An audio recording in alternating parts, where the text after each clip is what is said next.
మాట్లాడగజేను చెవిటి వాక్యలు లాల్వినజేతను వేరెవ్వరు లేరు సర్వాది ప్రభు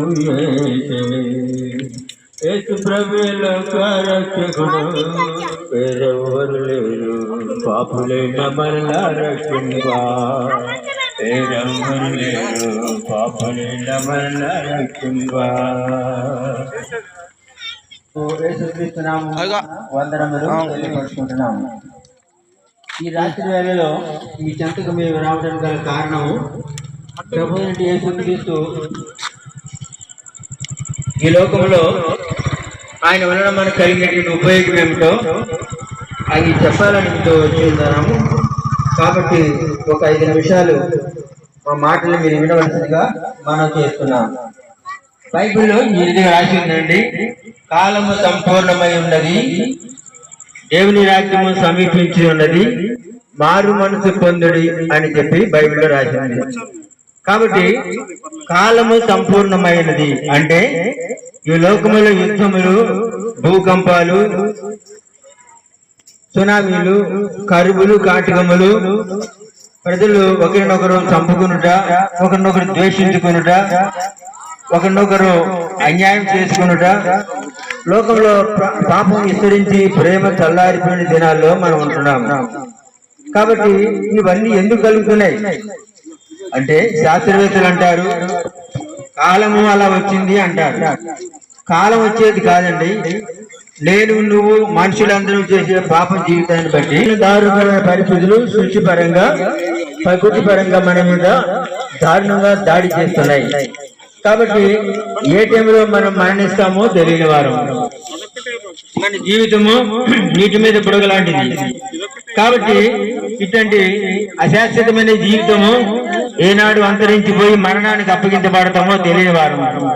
అయితే ప్రభువు యేసుక్రీస్తు వారు ఏమంటున్నాడంటే, అటువంటి చీకటి దినములు రాకముందే ఈ సృష్టికర్తను స్మరణకు తెచ్చుకోమని యేసుక్రీస్తు వారు చదివిస్తుంటున్నాడు. కాబట్టి సహోదరుడా, ఇప్పుడు కాదులేండి భక్తి, మేము ఇంకా సమయం ఉంది, ఇంకా సంతోషించాలి, పెళ్లిళ్ళు చేసుకోవాలి, ఉద్యోగాలు చేసుకోవాలి, ఇంకా ఏవో ఉన్నాయండి తర్వాత చూద్దామలే అని అంటాం అనుకున్నాను. నేను కాదంటలేదు, కానీ మరణం ఎప్పుడు వచ్చిందో తెలియదు కదా. అందుకని దేవుడు ఏమంటున్నాడంటే, మన మరణం రాకముందే సత్యదేవుని యొక్క మర్మాన్ని తెలుసుకొని మన మనసు మార్చుకోమంటున్నాడు. కాబట్టి మనసు మార్చబడటం అంటే ఏంటంటే, తాగేవారు తాగకుండా ఉండాలి, అబద్ధం చేసేవాళ్ళు అబద్ధాలు ఆడుకుని ఉండాలి, సినిమా చూసేవాళ్ళు సినిమాలు దొరుకుని ఉండాలి, అల్లరి చేష్టని ఆపేయాలి, మోసపు పనులు, వ్యభిచార పనులు ఇవన్నీ కూడా మానేసేయాలి. అదే మారు మనసు అంటారు. కాబట్టి సహోదరుడా, యేసుక్రీస్తు వారు ఒకరు కొత్తగా జన్మిస్తేనే కానీ వాడు నా రాజ్యంలో చేరలేడు అంటున్నాడు. కొత్త జన్మ అంటే ఏంటంటే, పాపము చేసేసి జీవితాన్ని మానేసేసి పరిశుద్ధమైన జీవితం జీవించడమే మారు మనసు. కాబట్టి యేసుక్రీస్తు వారు అది దాన్ని నూతన జన్మ అంటున్నారు.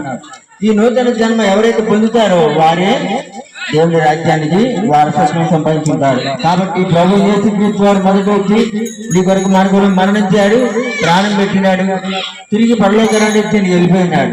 అయితే మరలా రాబోతున్నాడు. ఎందుకంటే ఎవరైతే ఆయన కొరకు జీవిస్తారో, మనసు మార్చుకొని మంచి మనసు కలిగి దేవుని మందిరానికి వెళ్ళి దేవుని యొక్క సన్నిధిలో దేవుని సంఘంలో కలిసి పరిశుద్ధమైన జీవితం జీవిస్తారో వారిని తీసుకొని పోటుకు రాబోతున్నాడు. ఒకవేళ ఆయన వచ్చే సమయంలో నువ్వు కనుక ఇక్కడే ఉన్నావు అనుకోండి, ఇక నీ జీవితము భయంకరమైన అగ్ని గంధకాలతో మండే జీవితంలో పాపం శిక్ష అనుభవించవలసి ఉన్నది. అందుకని ఆ శిక్ష తప్పించడానికి ప్రభువు యేసుక్రీస్తు వారు నీ కొరకు, నా కొరకు, సర్వ మానవాళి కొరకు శిలువలో మరణించాడు. ప్రియమైన తమ్ముడు, చెల్లి, అమ్మ, అక్క, అన్నలు మీరందరూ దయచేసి నీ మనసు మార్చుకోమని ప్రభువు యేసుక్రీస్తు వారు చదివిస్తుంటున్నారు. నీ మనసు మారినప్పుడు దేవుడు నిన్ను దీవిస్తాడు. నీ ఉద్యోగమైనా, నీ వ్యాపారమైనా, నీ కూలిపోయినా, నీ వ్యవసాయమైనా, నీ పాడి పంటలైనా సరే సకలము కూడా దేవుడు దేవుడితో నింపడానికి సంసిద్ధుడే అంటున్నాడు.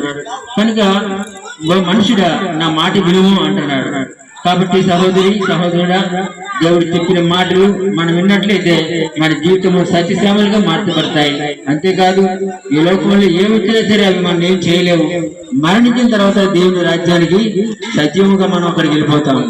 ఇటువంటి సత్యాన్ని తెలుసుకుని ఇది ఖచ్చితంగా నిజమైన చెప్పి నువ్వు నమ్మినట్లయితే ఈ కొరకు ప్రార్థన చేస్తాం. సహోదరు